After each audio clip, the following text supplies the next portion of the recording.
Welcoming on the show today, R.K. Upadhyay, senior journalist, Prashant GS, spokesperson, Karnataka BJP, Nivedit Alva, spokesperson of the Congress side, Asad Abbas, political analyst. Thank you all for your time this evening. I want to begin by asking Prashant GS, how do you see this impacting the BJP's equation with the JDS in the state of Karnataka? It's hugely embarrassing. This is the first family of Karnataka we are talking about. HD Revanna has been arrested. He is in fact the son of the former Prime Minister. Congress has been saying, and your own, in fact, leaders in the state have said that we said so. Gave enough indications that this man was tainted, Prajwal Revanna. However, BJP went ahead with the alliance with the JDS in the state. Sneha, firstly, nothing is bigger than the dignity of women of our nation. So therefore, BJP will never stand with anybody who offends women, whatever position they are in. And doesn't matter if they are a part of NDA alliance and is contested as a JDS candidate. It doesn't matter to BJP at all, because BJP stand is very clear. We will never stand with anybody who offends any woman. It doesn't matter which religion the woman belongs to or which caste she belongs to, but dignity of women, or Matru Shakti, Nari Shakti, is at the foremost thing for us, and we will never let any woman down. So therefore, law will take its own course. If Revanna is arrested, the SIT will probe, and whatever legal action has to be taken against him, law will take its own course. You know, but my question had got to do with the leadership of the state knowing about this.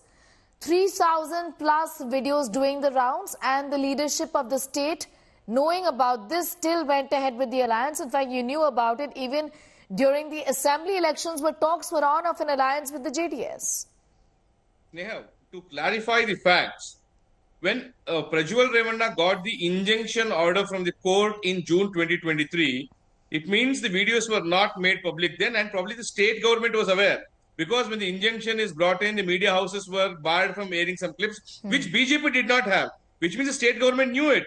And you look at the timing of the filing of FIR in Prajwal Revanna's case. They should have actually arrested him much before. They waited for the election to get over in the Okkaliga heartland, and they let them. They ensured that Prajwal Revanna leaves the country, and on 28th they arrest him. That is wrong. What they should have done, when they had the whiff of what was happening, they should have informed the CBI then saying, look, we are wanting to have an investigation. Right. Please approve it, blue corner, red corner, whatever it is. They did not do it. Okay. They waited for the election to get let over. The Congress respond. Nivedit Alva, you did not do it, is what the BJP says. When you knew about it, I'll come back to you, Said Abbas, as well.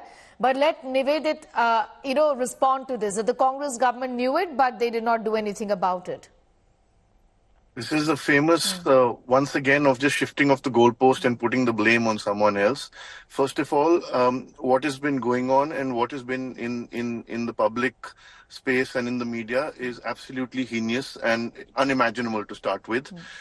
Second of all, this has nothing to do with the Congress or the election process. In fact, after all this came out is when the letter which from the state was sent to the BJP, just to clarify, in December that this is going on, please do not do this alliance. So why did they go ahead with it, and why did they go ahead and give this person a B form to start with to contest an election?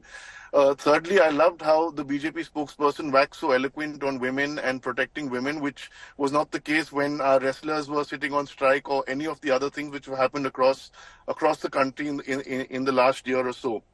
Talking about the action which has been taken, let's be very clear, on the 25th of this month was when the Karnataka State Women's Commission asked for an SIT to be set up. On the 26th was voting. 25th night that came, 26th was voting. On the 26th night, immediately after voting, Prajwal Revanna left the country. Within under 48 hours of the SIT being asked for, on the 27th, the SIT was formed. On the 28th was when someone came forward and filed an FIR. Unless an FIR is filed, action cannot suo motu. It has been taken immediately after the FIR was was filed. Now, my other question is that if once all of this, even the FIR has been filed and this is in the public space, till now, even after being asked for, he's on a diplomatic passport running across Europe? Everybody knows where he is. Why hasn't the diplomatic passport been cancelled? But a court order for that is required. I understand. R.K. Upadhyay, if you could please come in at this point in time. Sorry, one last Yes. thing. The fact is now what is Yeah, going let on it finish. is the law taking its own course, and that this has to be gotten to the bottom of. There is no question of which political party anyone belongs to or what it is. It is the law of the land that has to get to the bottom of this and bring the accused to justice. Okay. And give justice to those who have been such things have happened against. Okay, I'm going to bring in R.K. Upadhyay. You know, I understand as far as the matter about the diplomatic passport is concerned, for which Siddaramaiah had written to the Prime Minister's office, and unless there is a court order, there is nothing that can be done about it. It can't be revoked. R.K. Upadhyay. Yeah, that's right. And I'm sure the government of India will follow whatever the rules are there. So that is, I think, one of the side issues. The main issue is about, how this is being played out. You see, this is now a clear big fight for Vokkaliga votes between Congress and JDS. Mr. Deve Gowda is in the evening of his life, and they know that, 15% of votes or 1.05 crore voters of Vokkaligas, they very formidable group, their votes are at stake. So it was Deve Gowda's family which has controlled this for 3 decades. Now, D.K. Shivakumar and his brother in the last assembly elections have shown that they can manipulate and get those votes. That is where I think things start changing. And in this election, no, please, let me finish. So in this election, the Kumaraswamy aligning with BJP has challenged them. And he was doing very well in these elections. I went around Mandya where he was doing very well. Okay. In fact, the Vokkaligas seem to have come back. So suddenly this whole thing comes out. And how and when? You see, these videos have been in circulation for more than 9 months. The Congress leaders, including D.K. Shivakumar, is aware of it. They were not sure how to use this. So they were afraid that once this is brought out, it could go either way. Okay. So that is the reason why they waited till the elections were over. And the day the elections got over, these things were released and the site is informed. And now they're ready to go for the jugular. The fact that today they've arrested Revanna. See, Revanna is Deve Gowda's first son, and he has been in politics for a long time, and he's a 5-time MLA. So if they were ready to arrest him, and then now they're saying that we will wait for Prajwal to come in. So they're ready to go for jugular. Yeah. So they want to make sure that this makes some impact in the 14 seats which are going for polls in North Karnataka. What kind of impact is it going to make? I'm just going to come back to you, Syed Asad Abbas. Do answer that. And you also seem to be disagreeing. What is it that, how do you see this play out? Also the kind of impact this is going to have on the alliance between the JDS and the BJP. And the BJP was keen on stitching this alliance with the JDS. Even in the assembly elections, that was not to happen. But for the Lok Sabha, it did. And we're talking about Prajwal Revanna, who was a joint candidate. The Prime Minister campaigned for him. Syed Asad Abbas. Nehaji, I've always believed with great power, there's great responsibility and equal accountability. The fact of the matter, Bharatiya Janata Party is certainly accountable today. So is their ally partner, JDS. One of the panelists, mentioned about, I think Prashant, the BJP spokesperson, mentioned about this. Respected sir, Devaraje Gowda, a leader of your own party, wrote a letter to Vijayendra, the state BJP chief, stating every single thing about Prajwal Revanna. No. This is not fair, Snehaji. Can I be allowed by Yes, point? please Yes. go ahead. The fact is, Devaraje Gowda mentioned everything about this. But what action did they take? Absolutely nothing. As a matter of fact, our Honorable Prime Minister was on stage lifting Prajwal Revanna's hand. Also, let me bring to your notice, one of the gentlemen is trivializing this matter as to Vokkaliga vote bank. Let me tell you, D.K. Shivakumar, live with Rajdeep Sardesai, mentioned that he was absolutely unaware of this. And when he was aware, it was brought to the notice of the Honorable Chief Minister Siddaramaiah ji, who immediately formed a special investigation team. Also, criminal investigation department was set there. Sneha ji, this is not fair. Can I be allowed my time? Okay, please, let him make... I'll come to you. I'll come to you. Just let him make his point. Can I be allowed? The fact is, let us not make this a Vokkaliga. The women who've been sexually assaulted have been Vokkaliga, have been Kuruba, have been Lingayat, SC, ST, Dalit. We are talking about hundreds of women here. 2,976 videos. This is absolutely no joke. The fact of the matter is, I come from the land of Karnataka, Snehaji, and I can tell you we are a land of Baswana. We are a land of Kuempu where we respect women, uphold women. We speak of Nari Shakti in the real sense. We are the land of Rani Chennamma. And it's absolutely unfair. The fact is, Okay. Bharatiya Janata Party speaks of Beti Padhao, Beti Bachao, but in matters of these, they are silent. Brij Bhushan Saran Singh silent. Okay. Karan Bhushan, his son, is given a ticket. Not just that, last 30 seconds, Nehaji. Bilkis Banu, Smriti Irani ji silent. Katwa, rape, silent. Unnao, silent. कब तक चुप्पी साधेंगे ये लोग? Okay. The party which speaks of Beti Padhao, Beti Bachao is silent on all these matters. This is absolutely unfortunate. I think the Bharatiya Janata Party should take a step ahead and sever their ties with the Janata Dal secular and their leader Prajwal Revanna. And also, the Ministry of External Affairs has full autonomy and rights to bring back that alleged criminal back to India. If Congress party has shown responsibility, let Prashant GS respond to the specific charges that you've made as far as women and Nari Shakti is concerned. Prashant GS, the question here is that will you dare to sever ties with the JDS, given the situation here? Because Neha, firstly, the hypocrisy of Congress and its spokesman is exposed here for two reasons. One, when Vijayendra has clarified that he has not received any letter, he doesn't want to believe it.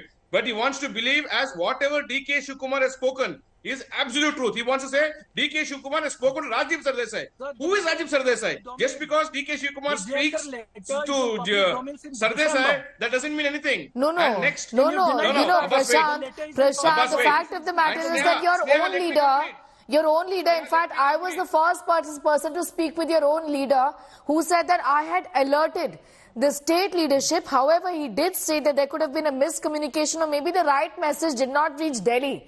But I had alerted the state leadership about not doing business with this man or the JDS. Neha, look, let's not trivialize this into what Deve Gowda wanted because he had filed an election petition against Prajwal. So we are not getting into election issues. Now talking about women-centric issues, did Rahul Gandhi, Sonia Gandhi, Priyanka Gandhi make any statement against perpetrators of Sandesh Kali violence? When Shahjahan Sheikh, her India Alliance partner, was being shielded by TMC for 50 days, did any of the Congress leaders make a statement? They did not even dare to make a statement saying they did not even condemn that.